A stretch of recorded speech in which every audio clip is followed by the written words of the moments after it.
اور کم و بیش 1,24,000 انبیاء آپ کی اقتداء میں نماز ادا کرتے ہیں، اور یہ بات واضح ہو جاتی ہے کہ حضور صلی اللہ علیہ وسلم ہی اول ہے اور آپ صلی اللہ علیہ وسلم ہی خاتم ہیں۔ پھر تمام انبیاء کرام نے خطبہ دیا، اور جب معراج کے دولہا شہنشاہ کون و مکان کی باری آئی تو آپ نے کچھ یوں خطبہ دیا کہ تمام تعریفیں اللہ کے لیے جس نے مجھے سارے جہاں کے لیے رحمت بنا کر بھیجا۔ میں تمام لوگوں کو خوشخبری دینے والا اور ڈر سنانے والا ہوں۔ میرے اوپر قرآن اتارا جس میں تمام چیزوں کا روشن بیان ہے۔ میری امت کو سب امتوں سے بہتر کیا جو اس زمین پر ظاہر ہوئی۔ میری امت کو امت عادل بنایا۔ میری امت کو تقدیر خلق میں اول اور وجود میں سب سے آخر بنایا، اور میرے لیے میرا سینہ کھول دیا، مجھ سے میرا بوجھ اتار دیا، اور میرے لیے میرا ذکر بلند کیا۔ مجھے فاتح ابواب نبوت اور خاتم ایوان رسالت بنایا۔ پھر وہاں سے آسمانوں کی سیر کے لیے تشریف لے گئے۔ پہلے آسمان پر حضرت آدم سے ملاقات ہوئی۔ آپ نے کہا، اے صالح بیٹے اور صالح نبی، آپ کو مبارک ہو۔ پھر دوسرے پر حضرت عیسیٰ اور حضرت یحییٰ سے ملے، تیسرے پر حضرت یوسف، چوتھے پر حضرت ادریس، پانچویں پر حضرت ہارون، چھٹے پر حضرت موسیٰ اور ساتویں پر حضرت ابراہیم سے ملے۔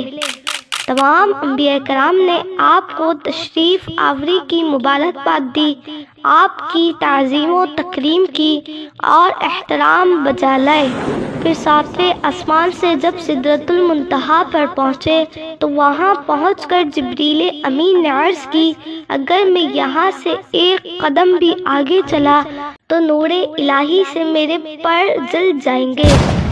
پھر سبز نوری تخت لایا گیا جسے رفرف کہا جاتا ہے۔ آپ اس پر سوار ہو کر اللہ سے ملاقات کے لیے چلے، بیت المعمور ملائکہ کی امامت کروائی، لامکان کی سیر کی اور وہاں تک پہنچے جہاں آج تک کسی کی رسائی نہ ہوئی۔ سر کی آنکھوں سے رب تعالیٰ کا دیدار کیا اور اپنے مالک سے بلا واسطہ کلام کیا۔ قرآن پاک اس واقعے کو کچھ یوں بیان کرتا ہے، اس پیارے چمکتے تارے محمد کی قسم جب وہ معراج سے اترے، تمہارے ساتھی نہ گمراہ ہوئے نہ ہی غلط راہ چلے۔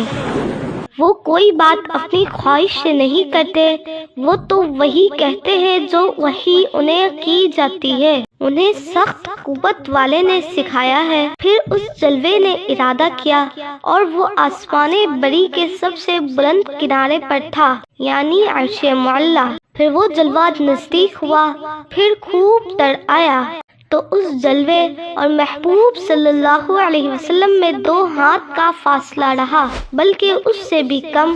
اب وحی فرمائی اپنے بندے کو جو وحی فرمائی، دل نے اس کی تکذیب نہ کی جو آنکھ نے دیکھا۔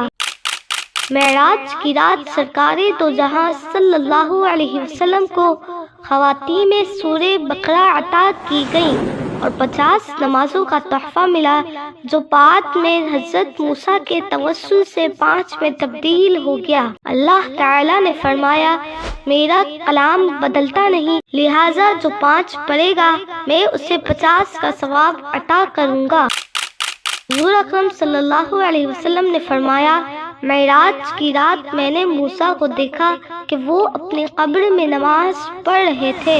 حضور اکرم صلی اللہ علیہ وسلم نے معراج کی رات بہت نظارے کیے، عرش، لوح، قلم، کرسی کا ملاحظہ کیا، جنت میں اللہ کی رحمت سے اپنے غلاموں کے مکانوں اور ان کے درجات کو دیکھا، اور دوزخ میں نافرمانوں پر ہونے والے عذابات کا بھی مشاہدہ کیا۔ سرکار دو جہاں صلی اللہ علیہ وسلم جب معراج کے لیے گئے تو انہوں نے دیکھا کہ کچھ لوگوں کے سر پتھر سے کچلے جا رہے ہیں۔ سرور دو عالم صلی اللہ علیہ وسلم نے جبریل امین سے سوال کیا، یہ کون لوگ ہیں؟ تو انہوں نے عرض کی، یہ وہ لوگ ہیں جو نماز میں سستی کیا کرتے ہیں۔ پھر آپ تھوڑا آگے چلے تو آپ نے دیکھا کچھ لوگ کانٹے دار جھاڑیاں توہر کھا رہے ہیں۔ آپ نے فرمایا یہ کون لوگ ہیں؟ جبریل امین نے عرض کی یہ وہ لوگ ہیں جو اپنے مال کا صدقہ نہیں دیا کرتے تھے۔ رحمت دو عالم صلی اللہ علیہ وسلم نے ایک جگہ ارشاد فرمایا کہ میں نے معراج کی رات ایسے لوگوں کو بھی دیکھا جن کے سامنے انواع و اقسام کے کھانے پڑے ہوئے ہیں، بنا ہوا گوشت پڑا ہوا ہے، لیکن وہ اس میں سے کھانے کے بجائے بدبودار گوشت کھا رہے ہیں۔ میں نے جبرائیل سے پوچھا یہ کون لوگ ہیں؟ انہوں نے عرض کی یہ وہ لوگ ہیں جن کو اللہ تبارک و تعالی نے پاکیزہ بیویاں میسر کی، لیکن وہ ان حلال کو چھوڑ کے حرام اور ناپاک عورتوں کے بستروں پر راتیں بسر کیا کرتے تھے۔ یہ تھا سفر معراج کا مکمل واقعہ۔ انبیاء کرام کے واقعات سننے کے لیے ہمارے چینل کو وزٹ کریں۔ انشاءاللہ اب کسی اور واقعہ کے ساتھ حاضر ہوں گے۔